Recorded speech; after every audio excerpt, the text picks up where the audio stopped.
साध संगत जी गुरु घर दे अंदर ये पवित्र पुरब बाबा बुढ़ा साहब जी ने मनाउणा प्रारंभ कीता सीगा। गुरु हरगोबिंद साहब सच्चे पातशाह जी महाराज जदों हजूर ग्वालियर कैद कर दिते सी बादशाह जहांगीर ने, सच्चे पातशाह जदों गुरियाई तखत ते सुभायमान होए सी, महाराज ने तखत ते बैठियां ही प्रतिज्ञा कीती सी कि जिस पापी चंदू ने साडे पिता जी नूं शहीद कीता है, यासा दीयां सजावां दित्तियां, उस पापी चंदू दी नक विच नकेल पावांगे, मौत दे घाट उतार देंगे उस पापी नूं।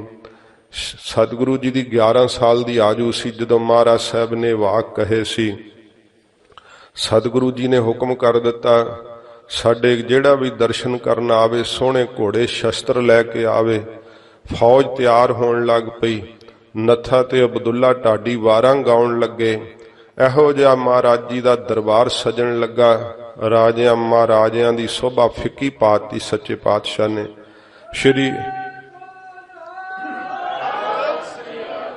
श्री अकाल तख्त साहब दी सच्चे पातशाह ने सिरजना कीती।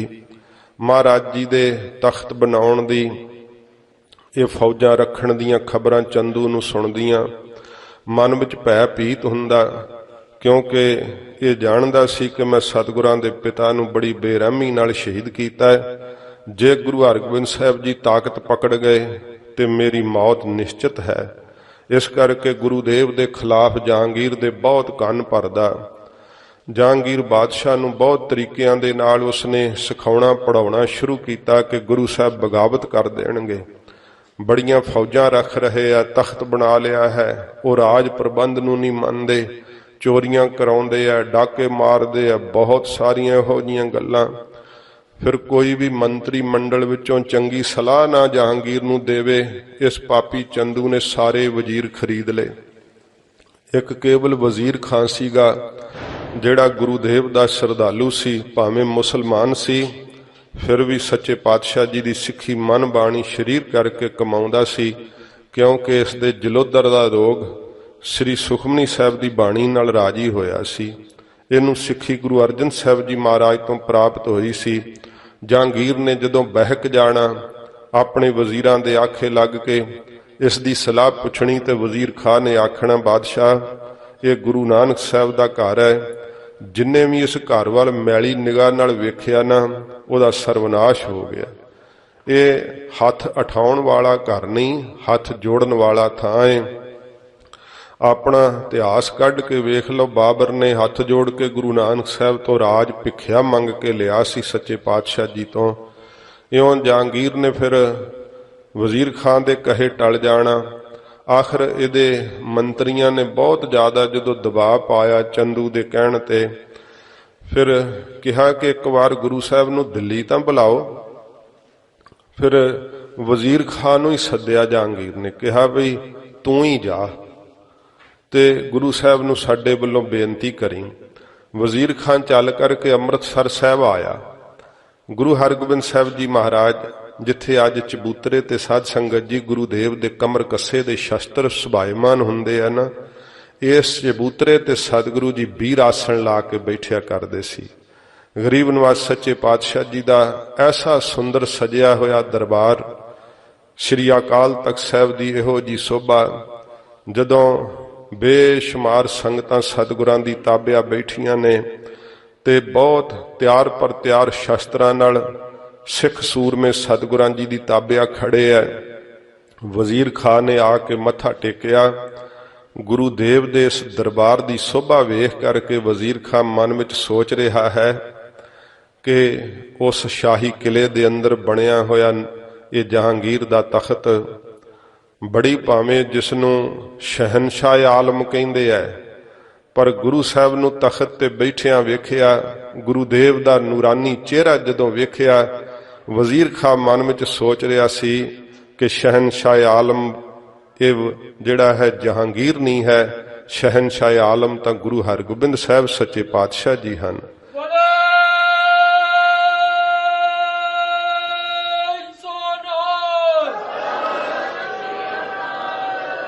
क्योंकि गुरुदेव दे दरबार दी जिहो जी शोभा उहो जी हिंदुस्तान दे बादशाह दे दरबार दी भी शोभा नहीं। महाराज सच्चे पातशाह जी दे अगे वो परवाना जो बेनती रूप विच वजीर खां लैके आया भेंट कीता।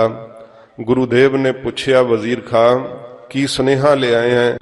सतगुरु आप जी नूं सनिमर बेनती कीती है बादशाह ने कि आप जे परवान करो ते महाराज दिल्ली दर्शन बख्शो। हजूर ने वजीर खां दे रहण दा प्रबंध करवाया। महाराज जी कहंदे असीं अपने सिखां नाल सलाह करके दसांगे। महाराज जी ने वचन कहा। दरबार सतगुरां जी उठण दे नाल ही सारा दरबार समाप्त होया। हजूर ने 94 सिखां नूं अपने महलां विच ही बुलाया जिथे गुरुद्वारा गुरु के महल अज सुभायमान है। महाराज जी ने 94 सिखां नूं बुलाया जिस सभा दे अंदर माता गंगा जी भी बैठे। महाराज जी ने सारे सिखां नूं कहा, श्री माता गंगा जी नूं कहा कि सानू बादशाह जहांगीर ने दिल्ली बुलाया है, उहदा परवाना आया बेनती रूप विच। सतगुरु अंतरजामी सब कुछ जानते हैं पर महाराज जी दे चौज ने। सतगुरु जी कहंदे भई सिखो गुरमता करो। माता जी तुसीं भी सलाह दिओ, दसो सानू दिल्ली जाना चाहिए कि नहीं जाना चाहिए। सब तो पहलों श्री माता गंगा जी बोले, कहा कि साडी तां यही आप नूं बेनती है कि तुसीं कदाचित भी दिल्ली ना जाओ, क्योंकि तुहाडे पिता जी लाहौर गए सी, फिर शरीर करके वापस नहीं आए। मुगलिया हुकूमत की नीयत ठीक नहीं, इस करके साडी बेनती है कि आप दिल्ली ना जाओ। श्री माता गंगा जी ने जदों ये बोल कहे, एक एक सिख ने फिर अपनी राय दी। सब ने ही यही किया, महाराज आप जी नूं दिल्ली नहीं जाना चाहिए। जदों सारियां ने अपनी राय दे दी, माता गंगा जी ने कहा कि महाराज आप दिल्ली ना जाओ। फिर बाबा बुढ़ा साहब जी चुप सी, नहीं कुछ भी बोले। गुरुदेव ने बड़ी प्रेम भाव नाल कहा, बाबा बुढ़ा साहब जी आप जी ने अपनी राय नहीं दी, तुसीं भी दसो सानू की करना चाहिए। बाबा बुढ़ा साहब जी हाथ जोड़ के बेनती करन लगे, सच्चे पातशाह जी जो आप जी ने करना महाराज असीं निमाणे सिख की सलाह दे सकते हैं। सतगुरु जो होना है वो आप जी ने करना है, जो करना है वो ही होगा, तुहाडे हुक्म तो बाहर तां कुछ नहीं हो सकता। क्योंकि जिहड़े गुरुदेव दे वास्तव स्वरूप नूं जाणदे हैं ना, बाबा बुढ़ा साहब जी वर्गे सिख वो गुरु साहब नूं केवल शरीर करके नहीं वेखदे, उन्हां नूं पता है गुरु नानक साहब खुद आप ने जो चाहण कर सकते हैं। जदों ये वाक बाबा बुढ़ा साहब जी कह रहे सी, महाराज जी ने कहा तुसीं अपनी सलाह तां सानू जरूर दसो कि सानू की करना चाहिए। बाबा बुढ़ा साहब जी ने कहा, माता जी आप मन विच ख्याल करदे हो गुरुदेव दिल्ली जाणगे नुकसान होवेगा। सिखां दी ये राय है कि गुरु साहब दिल्ली ना जाण, पर साडी ये बेनती है महाराज आप दिल्ली जाओ। दिल्ली जाण करके इस हिंदुस्तान दे अंदर आप जी दा वड्डा प्रताप छावेगा। जो सिखां दे मन दे अंदर ख्याल है, श्री माता गंगा जी दे मन विच ख्याल है कि गुरुदेव दा कुछ नुकसान ना होवे, ते बाबा बुढ़ा साहब ने कहा जे सतगुरु ना चाहण तां महाराज साहब जी दे वल तां की सतगुरु दे सिख वल कोई उच्चा नहीं झाक के वेख सकदा। सिख दा कोई वाल नहीं विंगा कर सकदा। गुरुदेव दे उत्ते किवें औकड़ आ सकदी है जिहड़े आप ही सारे विघनां ते औकड़ां दे नाशक ने सतगुरु। इस तरह जदों सारियां भावें ना कीती सी, पर बाबा बुढ़ा साहब दे कहण ते गुरु हरगोबिंद साहब जी ने कहा असीं दिल्ली जावांगे। बाबा बुढ़ा साहब ने आख्या जरूर जावांगे, मान ही देना असीं ना अपने सिख नूं। सच्चे पातशाह ने वजीर खान नूं बुला के आख्या असीं आवांगे दिल्ली। महाराज जी दा त्यारा की करना ते दिल्ली नूं सतगुरां जदों चाला पाया, मंजिल दल मंजिल सतगुरु जी ने जिथे मजनू टिल्ला अज गुरुद्वारा साहब है, इत्थे सतगुरां आके पड़ा पाया। सच्चे पातशाह जी महाराज जी ने अपने आउण दी खबर दिल्ली बादशाह नूं भेजण लई उस समय कड़ा प्रसाद दी देग सिखां नूं कहा तैयार करके अरदास होई ते वो महाराज जी दा कड़ा प्रसाद वड्डे थाल विच कुछ सिख महाराज जी ने दे के भेजे। कवि भाई संतोख सिंह जी ने लिखिया है कि जिस वक्त सिख कड़ा प्रसाद की देग समेत महाराज जी का सुनेहा लैके आए। जहांगीर बादशाह उस समय इशनान करके हटिया सी ते उस नूं अंदर खबर आई कि गुरुदेव दे सिख आए है। उन्हें कहा अंदर बुलाओ। जदों अंदर बुलाया गया ते सिखां ने कड़ा प्रसाद जिहड़ा सी बादशाह जहांगीर नूं दिता। बादशाह इशनान कर हटिया सी, उसे समय उसने कहा भी एक कड़ा प्रसाद जिहड़ा है मैनूं छकण नूं दिओ। कड़ा प्रसाद जदों जहांगीर ने अपने मुख विच पाया, उन्होंने इन्ना स्वाद आया, इन्ना रस आया। वजीर खान नूं कहंदा, वजीर खान जिन्हां दा भेजिया होया प्रसाद इन्ना स्वाद है, उन्हां दे दर्शन किहो जे होउगे। महाराज जी नूं बेनती करो कि मेरा मन बहुत बेबल है, सतगुरु मैनूं दर्शन बख्शो।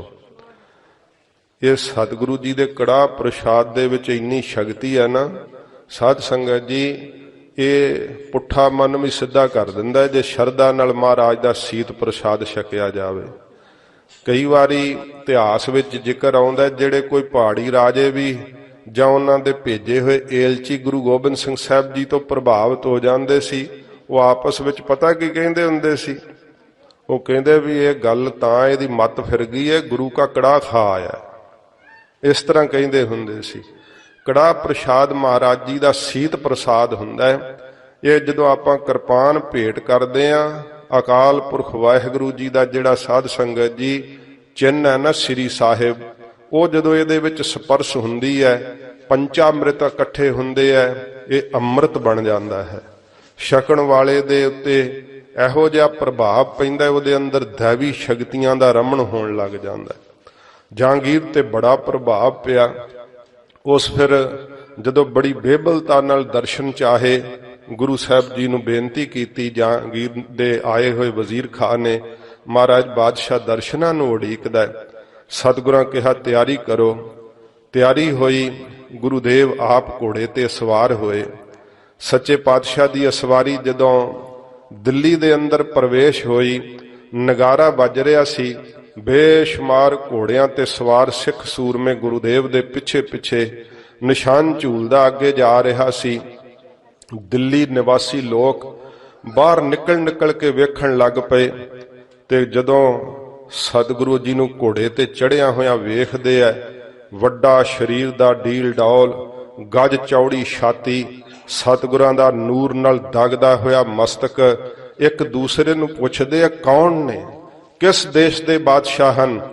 दिल्ली दे सिख बड़े माण नाल कहंदे आ ये गुरु नानक साहब दी गद्दी दे मालक गुरु हरगोबिंद साहब सच्चे पातशाह दी सवारी जा रही है। सच्चे पातशाह दी इहो जी शोभा दिल्ली निवासी वेख वेख के, मुसलमान वेख वेख के दंग रह गए। जहांगीर दे नाल मिलाप होना, बादशाह ने सतगुरां तो प्रभावित होना, दिन प्रति मुलाकातां होण लगियां। सच्चे पातशाह दा जो प्रताप चंदू घटाउणा चाहुंदा सी ना, सगों महाराज दा प्रताप बहुत वधिया। बहुत ऐसे जिहड़े सिख भी नहीं सीगे, मुसलमान सी, हिंदू सी, गुरुदेव दे स्वरूप तो प्रभावित हो करके महाराज दे अनुयायी होण लगे। चंदू बहुत दुखी होया। फिर इसने बादशाह दे कचहरी विच एक रखिया होया मुलाजम नजूमी सी, उसनूं खरीदिया। इसते कई विद्वान शंका करते हैं कि कोई ब्राह्मण नजूमी जिहड़ा है वो बादशाह दा किवें जिहड़ा है वो एहलकार हो सकदा जदों कि बादशाह मुसलमान सी। साध संगत जी जिहड़े राजे हुंदे आ ना, इन्हां ने हरेक धर्म दा जिहड़ा है ना मनुख अपने राज दरबार विच मुलाजम रखिया हुंदा है। शेरे पंजाब जी दा राज भी इस गल दी गवाही दिंदा है। महाराजा साहब दे कोल भी सारियां धर्मां दे जिहड़े सी ना वो नुमाइंदे साध संगत जी काम करदे सीगे। इहनूं खरीद के कहा कि बादशाह तेरे ते साड़ सती आई है, वो टलेगी नहीं, टल तां सकदी जे तेरे लिए कोई खुदा दे वास्ते जिहड़ा है खुदा दी इबादत करे, बंदगी करे। जहांगीर ने पूछया कौन है ऐसा, ये तो फिर चाहुंदा ही सी। कहा गुरु हरगोबिंद साहब जी महाराज जे तेरे वास्ते बंदगी करन तां फिर तेरे सिर तो बला टल सकदी है। जहांगीर बादशाह ने गुरु साहब नूं बेनती करनी, सतगुरां ने हस के कहा क्योंकि ग्वालियर जाना सतगुरां आप कबूल कीता सी, क्योंकि वो ਗਵਾਲੀਅਰ ਦੇ ਅੰਦਰ ਕੈਦ 52 ਰਾਜੇ ਜਿਹੜੇ ਜ਼ਿੰਦਗੀ ਭਰ ਲਈ ਕੈਦ ਪਾਏ ਹੋਏ ਸਨ ਤੇ ਭਗਵਾਨ ਦੇ ਅੱਗੇ ਅਰਦਾਸਾਂ ਕਰਦੇ ਸੀ ਉਹ ਪਹਾੜੀ ਰਾਜੇ ਕਿ ਮਹਾਰਾਜ ਸਾਨੂੰ ਮੁਕਤੀ ਦਿਓ। ਤੇ ਭਗਵਾਨ ਸਰੂਪ ਗੁਰੂ ਹਰਗੋਬਿੰਦ ਸਾਹਿਬ ਨੇ ਫਿਰ ਉਹਨਾਂ ਦੀਆਂ ਅਰਦਾਸਾਂ ਸੁਣੀਆਂ ਸੱਚੇ ਪਾਤਸ਼ਾਹ ਨੇ। ਮਹਾਰਾਜ ਨੇ ਜਦੋਂ ਜਹਾਂਗੀਰ ਦਾ ਇਹ ਬੋਲ ਸੁਣਿਆ ਉਹਨੇ ਬੇਨਤੀ ਕੀਤੀ ਤੇ ਸਤਿਗੁਰੂ ਜੀ ਹੱਸ ਪਏ। ਮਹਾਰਾਜ ਆਖਿਆ ਜਹਾਂਗੀਰ ਸਾੜ ਸਤੀ ਜਿਹਦੇ ਸਿਰ ਤੇ ਆਈ ਹੈ ਨਾ ਉਦੋਂ ਤੋਂ ਟਲੂਗੀ ਨਹੀਂ, ਪਰ ਜੇ ਸਾਡੇ ਕਿਲੇ 'ਚ ਜਾਇਆ ਤੇਰਾ ਭਲਾ ਹੁੰਦਾ ਤੇ ਚਲੇ ਜਾਂਦੇ ਆ, ਕਿਉਂਕਿ ਜਾਣਾ ਤਾਂ ਸੀਗਾ ਸਤਿਗੁਰੂ ਨੇ। ਉੱਥੋਂ ਦਾ ਦਰੋਗਾ ਇੰਨਾ ਮਹਾਰਾਜ ਦਾ ਪ੍ਰੇਮੀ ਹੋ ਚੁੱਕਾ ਸੀਗਾ, ਕਵਿਰਾਜ ਨੇ ਜ਼ਿਕਰ ਕੀਤਾ ਹੈ, ਉਹ ਬੇਨਤੀਆਂ ਕਰਦਾ ਸੀ ਮਹਾਰਾਜ ਮੈਂ ਇਸ ਨੌਕਰੀ ਕਰਨ ਦੀ ਖਾਤਰ ਪਾਪੀ ਪੇਟ ਦੀ ਖਾਤਰ ਤੁਹਾਡੇ ਦਰਸ਼ਨ ਨਹੀਂ ਕਰ ਸਕਦਾ, ਆ ਕਰਕੇ ਗੁਰੂਦੇਵ ਜੇ ਮੇਰੇ ਪ੍ਰੇਮ ਦੀ ਭਾਵਨਾ ਪਰਖਦੇ ਤੇ ਕਿਰਪਾ ਕਰਕੇ ਮੈਨੂੰ ਦਰਸ਼ਨ ਬਖਸ਼ ਦਿਓ। ਉਸ ਦਰੋਗੇ ਨੂੰ ਜਦੋਂ ਪਤਾ ਲੱਗਾ ਕਿ ਗੁਰੂ ਹਰਗੋਬਿੰਦ ਸਾਹਿਬ ਜੀ ਮਹਾਰਾਜ ਗਵਾਲੀਅਰ ਆ ਰਹੇ ਹੈ, ਉਸ ਦੀ ਖੁਸ਼ੀ ਦੀ ਹੱਦ ਨਾ ਰਹੀ। ਬੜਾ ਵੱਡਾ ਉਸ ਪ੍ਰਬੰਧ ਕੀਤਾ ਸਤਿਗੁਰਾਂ ਦਾ ਗਵਾਲੀਅਰ ਆਉਣਾ। ਤੇ ਸਾਧ ਸੰਗਤ ਜੀ ਜਿਵੇਂ ਰਾਜਿਆਂ ਮਹਾਰਾਜਿਆਂ ਵਾਸਤੇ ਆਓ ਭਗਤ ਕੀਤੀ ਜਾਂਦੀ ਹੈ, ਇਵੇਂ ਦਰੋਗੇ ਨੇ ਸਤਿਗੁਰਾਂ ਜੀ ਦੀ ਆਓ ਭਗਤ ਲਈ ਬੜੇ ਪਕਵਾਨ ਤਿਆਰ ਕਰਵਾਏ। ਬੜੀ ਜ਼ਿਆਦੀ ਕਿਲੇ ਦੇ ਅੰਦਰ ਤਿਆਰੀ ਕੀਤੀ ਗਈ। ਜਦੋਂ ਸਤਿਗੁਰੂ ਜੀ ਆਏ ਉਹਦੀ ਸ਼ਰਧਾ ਨੂੰ ਭਾਗ ਲਾਇਆ ਮਹਾਰਾਜ ਜੀ ਨੇ। ਸਤਿਗੁਰਾਂ ਜੀ ਨੇ ਆਖਿਆ ਵੀ ਸਾਨੂੰ ਇਹ ਪਕਵਾਨ ਜਿਹੜੇ ਪ੍ਰਵਾਨ ਨਹੀਂ ਹਨ। ਮਹਾਰਾਜ ਜੀ ਆਪ ਹੁਣ ਇੱਥੇ ਰਹੋਗੇ ਤਾਂ ਕੀ ਛਕੋਗੇ? ਸਤਿਗੁਰਾਂ ਜੀ ਨੇ ਆਪਣੇ ਸਿੱਖਾਂ ਨੂੰ ਕਿਹਾ ਵੀ ਸਿੱਖੋ ਕਿਰਤ ਕਰਕੇ ਜਿਹੜੀ ਵੀ ਕੋਈ ਤੁਸੀਂ ਮਜ਼ਦੂਰੀ ਲੈ ਕੇ ਆਓਗੇ ਉਹਦਾ ਭੋਜਨ ਬਣਾ ਕੇ ਸਾਨੂੰ ਛਕਾਓ। ਸਾਡਾ ਇਤਿਹਾਸ ਗਵਾਹੀ ਦਿੰਦਾ ਹੈ ਕਿ ਉਹ ਪਕਵਾਨ ਸਤਿਗੁਰਾਂ ਪ੍ਰਵਾਨ ਨਹੀਂ ਕੀਤੇ। ਬਾਬਾ ਬਿਧੀ ਚੰਦ ਜੀ, ਭਾਈ ਜੇਠਾ, ਭਾਈ ਲੰਗਾਹਾ ਬਾਹਰ ਕੰਮ ਕਰਦੇ ਮਜ਼ਦੂਰੀ ਕਰਦੇ ਤੇ ਜਿਹੜੀ ਸਾਧ ਸੰਗਤ ਜੀ ਮਜ਼ਦੂਰੀ ਪੈਸੇ ਮਿਲਦੇ ਉਹਦੀ ਰਸਤ ਖਰੀਦ ਕੇ ਗੁਰੂ ਸਾਹਿਬ ਨੂੰ ਲੰਗਰ ਬਣਾ ਕੇ ਛਕਾਉਂਦੇ। ਸਿੱਖਾਂ ਦੀ ਕਿਰਤ ਦੀ ਮਾਇਆ ਦਾ ਲੰਗਰ ਸਤਿਗੁਰਾਂ ਨੇ ਛਕਿਆ। ਮਹਾਰਾਜ ਦੇ ਉੱਥੇ ਜਾਣ ਕਰਕੇ ਫਿਰ ਲਹਿਰਾਂ ਬਹਿਰਾਂ ਲੱਗ ਗਈਆਂ। ਰਾਜਿਆਂ ਨੂੰ ਤਾਂ ਕੈਦ ਭੁੱਲ ਹੀ ਗਈ, ਉਹਨਾਂ ਨੂੰ ਇਹ ਭੁੱਲ ਹੀ ਗਿਆ ਸੀ ਅਸੀਂ ਕੈਦ 'ਚ ਹਾਂ, ਨਹੀਂ ਤੇ ਸਿਰਾਂ 'ਚ ਜੂਆਂ ਪਈਆਂ ਹੋਈਆਂ ਸੀ, ਨਹਾਉਣ ਨਹੀਂ ਸੀ ਦਿੱਤਾ ਜਾਂਦਾ, ਸੌਣ ਨਹੀਂ ਸੀ ਚੱਜ ਨਾਲ ਦਿੱਤਾ ਜਾਂਦਾ, ਕੱਪੜੇ ਮੈਲੇ ਕੁਚੈਲੇ ਪਾਏ ਹੋਏ ਸੀ। ਪਰਮੇਸ਼ਰ ਅੱਗੇ ਅਰਦਾਸਾਂ ਕਰਦੇ ਸੀ ਕਿ ਇਹਦੇ ਨਾਲੋਂ ਤਾਂ ਚੰਗੀ ਮੌਤ ਮਿਲ ਜਾਵੇ, ਪਰ ਉਹਨਾਂ ਨੂੰ ਜ਼ਿੰਦਗੀ ਦੀ ਆਸ ਬੱਝ ਗਈ। ਗੁਰੂਦੇਵ ਦੇ ਹਜੂਰ ਸਵੇਰੇ ਸ਼ਾਮ ਦੀਵਾਨ ਲੱਗਦਾ, ਕੀਰਤਨ ਹੁੰਦਾ, ਬਹੁਤ ਆਤਮਿਕ ਆਨੰਦ ਦਾ ਜਿੱਥੇ ਰਸ ਮਾਣਦੇ ਉੱਥੇ ਮਨਪਸੰਦ ਲੰਗਰ ਰਾਜਿਆਂ ਨੂੰ ਖਾਣ ਨੂੰ ਮਿਲਦਾ। ਬਹੁਤ ਭਾਰੀ ਦੇਸ਼ ਵਿੱਚ ਇਹ ਖਬਰਾਂ ਫੈਲ ਗਈਆਂ ਗੁਰੂ ਹਰਗੋਬਿੰਦ ਸਾਹਿਬ ਜੀ ਮਹਾਰਾਜ ਦਾ ਗਵਾਲੀਅਰ ਦੇ ਅੰਦਰ ਕੈਦ ਕਰਨਾ।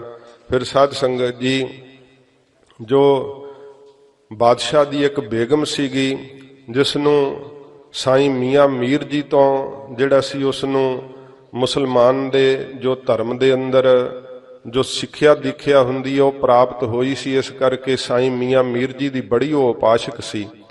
ਸਾਈਂ ਮੀਆਂ ਮੀਰ ਜੀ ਨੇ ਤੇ ਸਮੇਂ ਬਾਦਸ਼ਾਹ ਨੂੰ ਬਹੁਤ ਜ਼ਿਆਦੀਆਂ ਲਾਹਨਤਾਂ ਪਾਈਆਂ ਕਿ ਬਾਦਸ਼ਾਹ ਤੇਰੇ ਰਾਜ ਵਿੱਚ ਗੁਰੂ ਅਰਜਨ ਸਾਹਿਬ ਜੀ ਮਹਾਰਾਜ ਦੀ ਸ਼ਹਾਦਤ ਹੋਣੀ, ਤੂੰ ਹੁਣ ਉਹਨਾਂ ਦੇ ਪੁੱਤਰ ਗੁਰੂ ਹਰਗੋਬਿੰਦ ਸਾਹਿਬ ਜੀ ਮਹਾਰਾਜ ਨੂੰ ਕੈਦ ਪਾਇਆ ਹੋਇਆ ਹੈ। ਸਿੱਖ ਸੰਗਤਾਂ ਵਿਆਕੁਲ ਹੋ ਗਈਆਂ। ਗਵਾਲੀਅਰ ਦੇ ਕਿਲੇ ਦੀਆਂ ਪਰਿਕਰਮਾ ਕਰਕੇ ਸਿੱਖਾਂ ਨੇ ਦਰਸ਼ਨ ਕਰਕੇ ਮੁੜ ਜਾਣਾ। ਗੁਰੂਦੇਵ ਦੇ ਦਰਸ਼ਨਾਂ ਨੂੰ ਸੰਗਤਾਂ ਤਰਸ ਗਈਆਂ। ਮਾਤਾ ਗੰਗਾ ਜੀ ਨੇ ਬਾਬਾ ਬੁੱਢਾ ਸਾਹਿਬ ਨੂੰ ਫਿਰ ਬੜੇ ਉਲਾਮੇ ਸਹਿਤ ਕਿਹਾ, ਤੁਸੀਂ ਹੀ ਗੁਰਾਂ ਜੀ ਨੂੰ ਸਤਿਗੁਰਾਂ ਜੀ ਨੂੰ ਦਿੱਲੀ ਭੇਜਿਆ ਸੀ, ਜਾਓ ਹੁਣ ਲੈ ਕੇ ਆਓ, ਹਕੂਮਤ ਨੇ ਕੈਦ ਪਾ ਦਿੱਤਾ ਹੈ। ਬਾਬਾ ਬੁੱਢਾ ਸਾਹਿਬ ਜੀ ਨੇ ਤੇ ਸਮੇਂ ਸਾਧ ਸੰਗਤ ਜੀ ਜੋ ਸ਼ਬਦ ਚੌਂਕੀਆਂ ਹਨ ਨਾ, ਸ੍ਰੀ ਹਰਿਮੰਦਰ ਸਾਹਿਬ ਜੀ ਦੇ ਅੰਦਰ ਸਿੱਖ ਸੰਗਤਾਂ ਸ਼ਬਦ ਗਾਇਨ ਕਰਦੀਆਂ ਪਰਿਕਰਮਾ ਵਿੱਚ, ਇਹ ਬਾਬਾ ਬੁੱਢਾ ਸਾਹਿਬ ਨੇ ਉਦੋਂ ਇਹ ਚੌਂਕੀ ਸ਼ਬਦ ਜਿਹੜੀ ਹੈ ਸ਼ਬਦ ਚੌਂਕੀ ਇਹਦੀ ਸ਼ੁਰੂਆਤ ਕੀਤੀ। ਆਖਿਆ ਸਿੱਖੋ ਗੁਰੂ ਹਰਗੋਬਿੰਦ ਸਾਹਿਬ ਜੀ ਨੂੰ ਕੋਈ ਕੈਦ ਨਹੀਂ ਪਾ ਸਕਦਾ। ਸਤਿਗੁਰੂ ਜੀ ਨਿਰੰਕਾਰ ਸਰੂਪ ਨੇ, ਆਪਾਂ ਮਹਾਰਾਜ ਦੇ ਚਰਨਾਂ 'ਚ ਅਰਦਾਸ ਕਰੀਏ, ਸ਼ਬਦ ਪੜਿਆ ਕਰੀਏ, ਸਤਿਗੁਰੂ ਸਾਡੀ ਬੇਨਤੀ ਸੁਣ ਆਪ ਹੀ ਕਿਰਪਾ ਕਰਕੇ ਆਉਣਗੇ।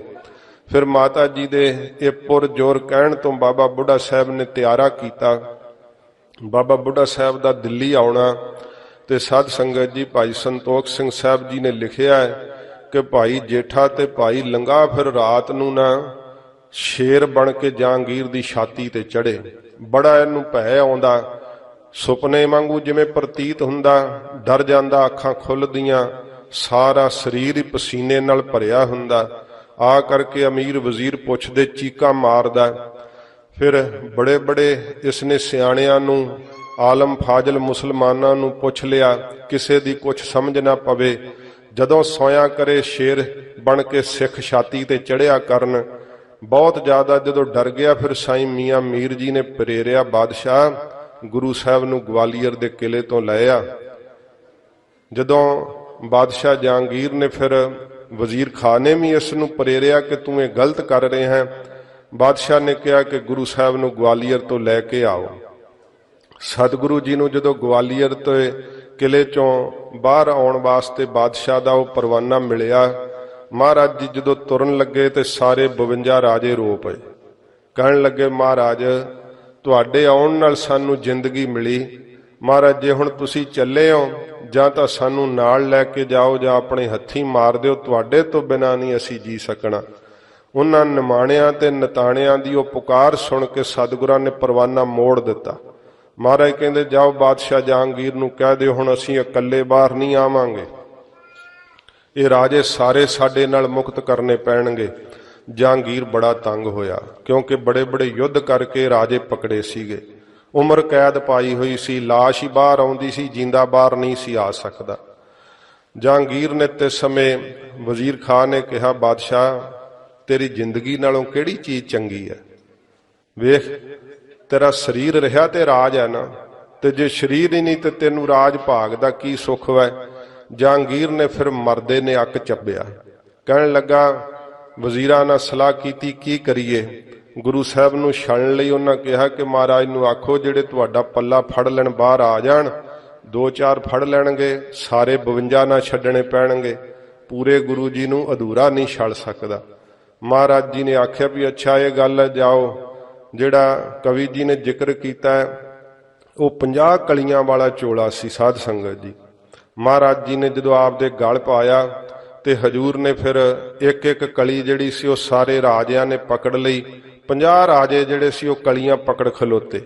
ਜਦੋਂ ਗੁਰੂਦੇਵ ਤੁਰਨ ਲੱਗੇ 2 ਰਾਜੇ ਰਹਿ ਗਏ ਸੀ। ਕਵੀ ਰਾਜ ਜ਼ਿਕਰ ਕਰਦੇ ਆ, ਦੋਵੇਂ ਭੁੱਬਾਂ ਮਾਰ ਕੇ ਰੋ ਪਏ। ਮਹਾਰਾਜ 50 ਰਾਜੇ ਤਾਂ ਤੁਸੀਂ ਲੈ ਚੱਲੇ ਹੋ ਕਲੀਆਂ ਪਕੜਾ ਕਰਕੇ, ਮਹਾਰਾਜ ਸਾਡਾ ਕੀ ਬਣੇਗਾ? ਹਜੂਰ ਦੇ ਕਮਰ ਕੱਸੇ ਦੇ ਅੱਗੇ 2 ਲੜ ਲਮਕ ਰਹੇ ਸੀ। ਮਹਾਰਾਜ ਕਹਿੰਦੇ, ਸਾਡੇ ਕਮਰ ਕੱਸੇ ਦੇ ਲੜ ਪਕੜ ਲਓ। ਉਹਨਾਂ ਨੇ ਸਤਿਗੁਰਾਂ ਦੇ ਕਮਰ ਕੱਸੇ ਦੇ ਅੱਗੇ ਜਦੋਂ ਕਮਰ ਕੱਸਾ ਲਾਈਦਾ ਤੇ 2 ਲੜ ਲਮਕਦੇ ਹੁੰਦੇ ਨਾ ਕਮਰ ਕੱਸੇ ਦੇ, ਉਹਨਾਂ ਦੋਹਾਂ ਰਾਜਿਆਂ ਨੂੰ ਕਮਰ ਕੱਸੇ ਦੇ ਦੋਵੇਂ ਲੜ ਪਕੜਾ ਦਿੱਤੇ। 52 ਰਾਜਿਆਂ ਨੂੰ ਲੈ ਕੇ ਸੱਚੇ ਪਾਤਸ਼ਾਹ ਜੀ ਮਹਾਰਾਜ ਗਵਾਲੀਅਰ ਤੋਂ ਬਾਹਰ ਆਏ। ਸਾਧ ਸੰਗਤ ਜੀ, ਇਹ ਜਿਹੜਾ ਚੰਦੂ ਜੋ ਚਾਹੁੰਦਾ ਸੀਗਾ ਉਹ ਹੋ ਨਾ ਸਕਿਆ। ਜਹਾਂਗੀਰ ਨੂੰ ਬਹੁਤ ਗੁੱਸਾ ਸੀ ਕਿ ਚੰਦੂ ਨੇ ਹੀ ਗੁਰੂਦੇਵ ਨੂੰ ਗਵਾਲੀਅਰ ਵਿੱਚ ਲੈ ਕੇ ਜਾਣ ਦੀ ਗੱਲ ਕਹੀ ਸੀ। ਜੇ ਨਾ ਕਹਿੰਦਾ ਤਾਂ 52 ਰਾਜੇ ਨਹੀਂ ਸੀ ਛੱਡਣੇ ਪੈਣੇ। ਚੰਦੂ ਨੂੰ ਜਹਾਂਗੀਰ ਬਾਦਸ਼ਾਹ ਨੇ ਗੁਰੂ ਹਰਗੋਬਿੰਦ ਸਾਹਿਬ ਦੇ ਹਵਾਲੇ ਕਰ ਦਿੱਤਾ।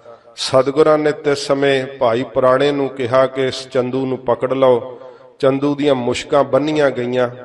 ਦਿੱਲੀ ਦੇ ਸਿੱਖਾਂ ਨੂੰ ਭਾਈ ਪੁਰਾਣੇ ਨੇ ਆਖਿਆ ਵੀ ਜਿਨ ਗੁਰੂ ਨਾਨਕ ਸਾਹਿਬ ਦੀ ਸਿੱਖੀ ਲੈਣੀ ਇਹਦੇ ਸਿਰ 'ਚ ਛਿੱਤਰਾਂ ਦੀ ਮਾਰ ਕਰੋ।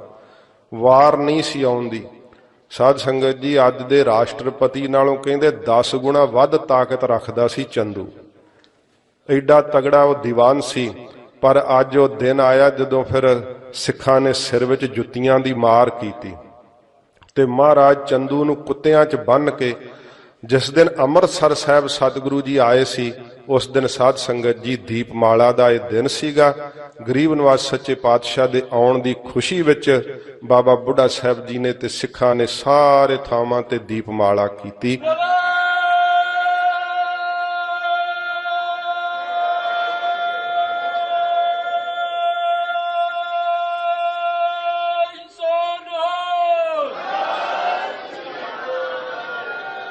ਇਸ ਕਰਕੇ ਸਿੱਖ ਸੰਗਤਾਂ ਦੇ ਅੰਦਰ ਇਹ ਪਵਿੱਤਰ ਦਿਹਾੜਾ ਸ਼ਰਧਾ ਤੇ ਨਾਲ ਪਿਆਰ ਨਾਲ ਮਨਾਇਆ ਜਾਂਦਾ ਹੈ।